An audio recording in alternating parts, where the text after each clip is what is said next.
அது எனக்கு தமிழ் நல்லா பேச தெரிஞ்சதுனால. சாதாரணமா railway college municipal higher secondary ஸ்கூல்ல படிச்சேங்க. ரொம்ப சாதாரணமான பள்ளி. 11வது வரைக்கும் கிட்டத்தட்ட தூக்குச்சட்டியில தான் நான் சாப்பாடு கொண்டு போயிருக்கேன். என் ஃப்ரெண்ட்ஸ் எல்லாம் கிண்டல் பண்ணுவாங்க, என்னடா தூக்குச்சட்டியில சாப்பாடு கொண்டு வரேன்னு. டேய், சாப்பாடு இருக்கேன்னு எனக்கு சந்தோஷம், அது எதுல வருதுன்னு எனக்கு வருத்தமே கிடையாதுன்னு நான். அதனால நீங்க எதை பத்தியுமே கவலைப்படாதீங்க நண்பா. உங்க தலைமுறையில நீங்க வாழ்ந்து, நான் பெருமையா சொல்லுவேன், நான் சம்பாதிச்ச எங்க அப்பா அம்மா கார் வாங்கி கொடுத்தேன், நான் சம்பாதிச்ச எங்க அப்பா அம்மாக்கு வீடு வாங்கி கொடுத்தேன்.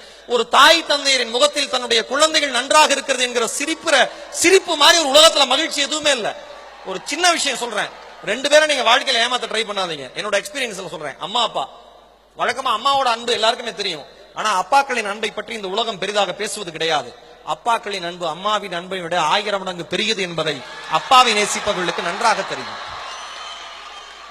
ஒரு குழந்தைய ஒரு அம்மா தன்னுடைய இடுப்புல வச்சு தூக்குவாங்க, கட்டி அடைச்சுக்குவாங்க. ஏன்னா தன் குழந்தை, என்னோட குழந்தை என்னோட கரங்கள்ல இருந்து வெளியில போயிடக்கூடாது, அவனை பாதுகாப்பா வளர்க்கணும் அப்படின்னு.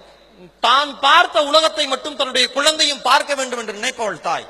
ஆனா ஒரு தந்தை குழந்தையை தூக்குகிற பொழுது தோள்களில் வைத்து கொண்டாடுவான். ஏன் தெரியுமா? தான் பார்க்காத உலகத்தை கூட என் குழந்தை பார்க்க வேண்டும் என்று நினைப்பவன் தந்தை.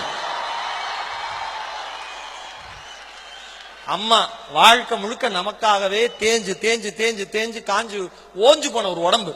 தாய்க்கும் தந்தைக்கும் தயவு செய்து ஏமாத்தணும் நினைக்காதீங்க. அந்த 2 பேரையும் அவங்கள்ட்ட போய் சொல்லணும்னு நினைக்காதீங்க. இன்னொன்னு, ஆசிரியர்கள், தாய் தந்தை ஆசிரியர்களை மறந்த எந்த மாணவனும் வாழ்க்கையில சாதனையானதா மாறினதே இல்லை.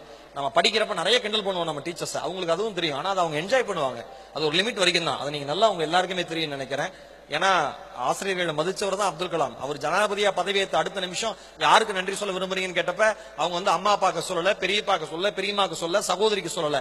யாருக்கு தெரியுமா சொன்னாரு? ஆரம்ப காலகட்டத்தில் என்னுடைய பள்ளி படிப்பு தடைப்பட்ட பொழுது என்னுடைய பள்ளி கல்வி கட்டணத்தை செலுத்தி என்னை அடுத்த நிலைக்கு உயர்த்தி விட்ட அப்பாதுரை சாலமன் என்கிற கிறித்துவ ஆசிரியரும் சிவசுப்பிரமணிய ஐயர் என்கிற இந்து ஆசிரியரும் இணைந்து தூக்கிவிட்ட இஸ்லாமிய குழந்தைதான் இந்த அப்துல் கலாமாக உங்கள் முன் இருக்கிறேன். அந்த 2 தெய்வங்களுக்கும் என் நன்றினா. ஆசிரியர்களை மறக்காதீங்க, பெற்றோர்களை ஏமாத்தாதீங்க. இன்னொன்னு, இந்த 4 வருஷம் படிக்கிறப்ப பின்னி பிணைவோம், ஃப்ரெண்ட்ஷிப்னு படிச்சு முடிச்சுட்டு அவன் வேலை வெட்டின்னு போறப்ப ஒன்னும் கான்டாக்டே இருக்காது. நல்லா ஞாபகம் வச்சுங்க, உங்களோட படிக்கிற ஸ்டூடெண்ட்ஸோட கான்டாக்ட, ஃப்ரெண்ட்ஸோட கான்டாக்ட வலிமையா வச்சுங்க. ஏன்னா உங்களோட படிச்சவர் நாளைக்கு மிகப்பெரிய லெவல்ல இருக்கலாம், உங்களுக்கு சரியான பொசிஷன் வாழ்க்கையில கிடைக்காம இருக்கலாம். நீங்க உரிமையா போய் கேட்க முடியும். அவர் ஒரு சிஇஓ ஆயிட்டாரு, இன்னும் நீங்க கரெக்டான போஸ்டிங் போல, நண்பா நான் இன்னும் கஷ்டப்படுறேன்டா அப்படின்னா உங்களுக்காக உதவுகிற முதல் கையாக அந்த நண்பனுடைய கை மட்டும்தான் இருக்கும்.